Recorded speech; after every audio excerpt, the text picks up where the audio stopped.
Hello my dear parents, आज की video बहुत ही इंटरेस्टिंग होने वाली है। आज का टॉपिक है ऑयल मसाज।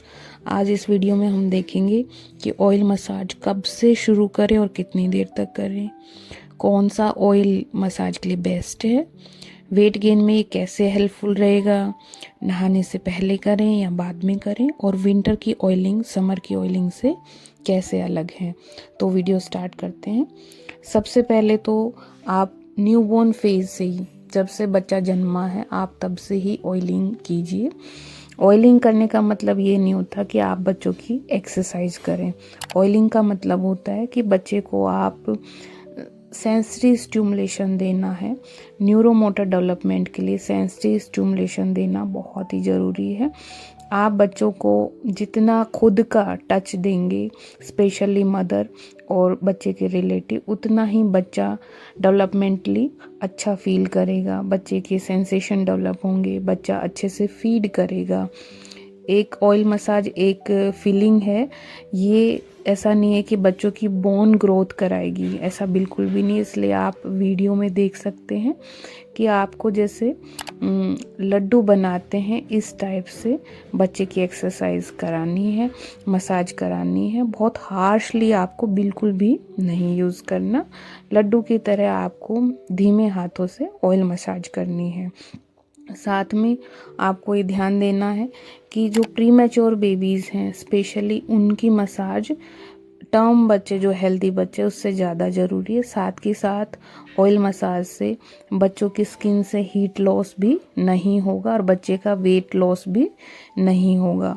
इसलिए ऑयल मसाज तो आपको करनी ही करनी है सिंस डे 1।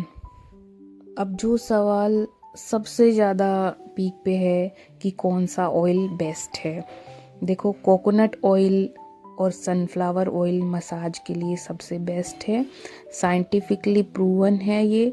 कोकोनट ऑयल और सनफ्लावर ऑयल बच्चों की स्किन बैरियर को मेंटेन रखता है। जो वेजिटेबल ऑयल होते हैं, स्पेशली उसमें लिनोलिक एसिड होता है, जो कि स्किन बैरियर के लिए अच्छे होते हैं। अब सरसों का तेल और जो ऑलिव ऑयल होता है, वो एज ए आईएपी गाइडलाइंस के अकॉर्डिंग 2021 में एक आर्टिकल भी आया हुआ है, जिससे बोला है कि सरसों के तेल और ऑलिव ऑयल से बच्चों की स्किन बैरियर डैमेज हो सकती है, बच्चों को रैशेज आ सकते हैं। सो अकॉर्डिंग टू मी, आपको कोकोनट ऑयल बच्चों के लिए बेस्ट है। आप विंटर में वार्म करके लगा सकते हैं। दूसरा आपको ध्यान देना है कि फीड के तुरंत बाद आपको ऑयलिंग नहीं करनी, आपको लगभग ही 45 मिनट्स तक रुकना ही रुकना है। अब नेक्स्ट चीज़ पे आते हैं कि बच्चों को कितनी देर तक मालिश करें, 10 मिनट, 15 मिनट, आधा घंटा। ये ऑयल मसाज ऐसा नहीं होता कि आपको कोई ड्यूरेशन फिक्स करना है। ये डिपेंड करता है कि आपका बच्चा कैसा कंफर्टेबल फील कर रहा है। अगर आपको लग रहा है आप भी कंफर्टेबल नहीं है और बच्चा भी बहुत ज़्यादा क्राई कर रहा है, तो उसी टाइम आप ऑयल मसाज रोक दीजिए। आप कुछ टाइम बाद शुरू कर दीजिए।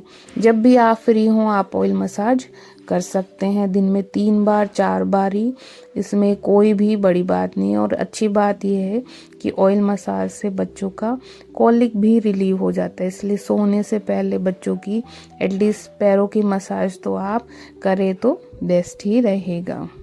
तो इस बच्चे के हमने जितना मसाज की थी, बच्चे का कॉलिक भी रिलीव हो गया और बच्चा कंफर्टेबल था। अब अगला सवाल आता है नहाने से पहले करें बाद में करें।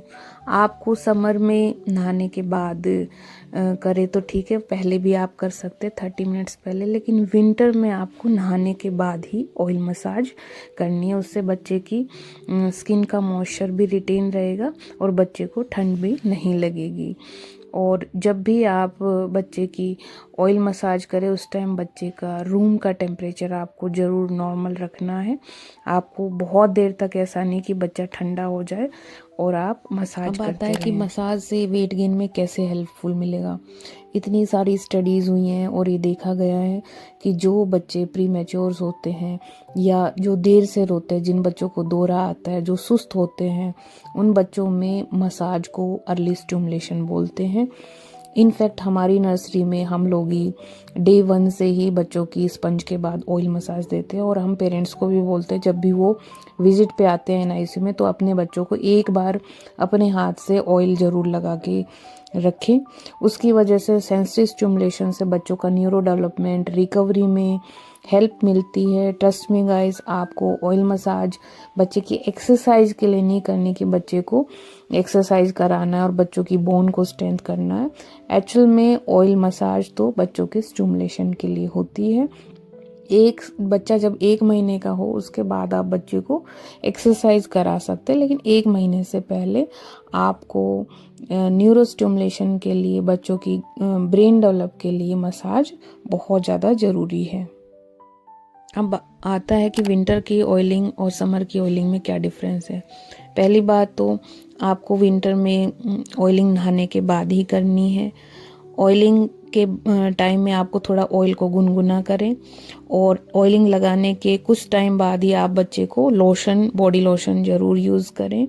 और साथ में ऑयलिंग करते टाइम बच्चों के रूम का टेम्परेचर नॉर्मल होना चाहिए, तो आपको ये ध्यान रखना है। और बहुत लोग ही विंटर्स में बच्चे को नहलाते नहीं हैं तो ऑयलिंग भी स्किप कर देते हैं। अगर आप बच्चे को नहला नहीं रहे तो आपको बच्चे को डेली स्पंज करना है, और ऑयलिंग विंटर में समर से भी ज़्यादा ज़रूरी है। तो आपको दिन में 2 से 3 बार ही बच्चे के ऑयलिंग मसाज ज़रूर करनी ही करनी है। जैसे जिस पार्ट का हो जाता है, सबसे पहले सर में थोड़ी सी हल्के एरिया में तेल लगा के आपको तुरंत कैप पहना देनी है। सॉफ्ट एरिया में कभी भी ऑयलिंग नहीं करनी है आपको, उसको एंटीरियर फॉन्टेनल बोलते हैं, स्पेशली जब बच्चा 1 साल से कम हो।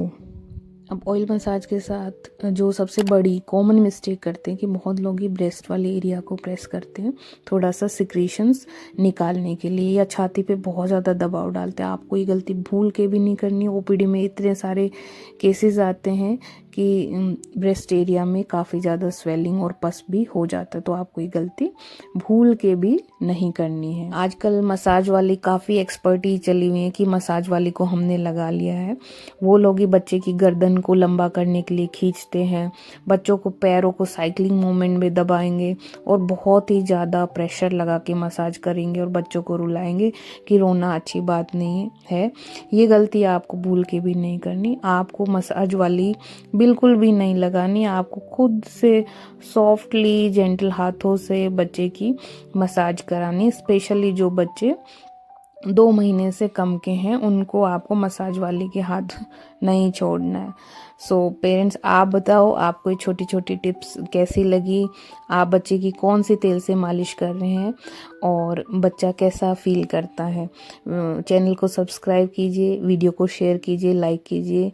Thank you so much. Happy parenting. God bless to all of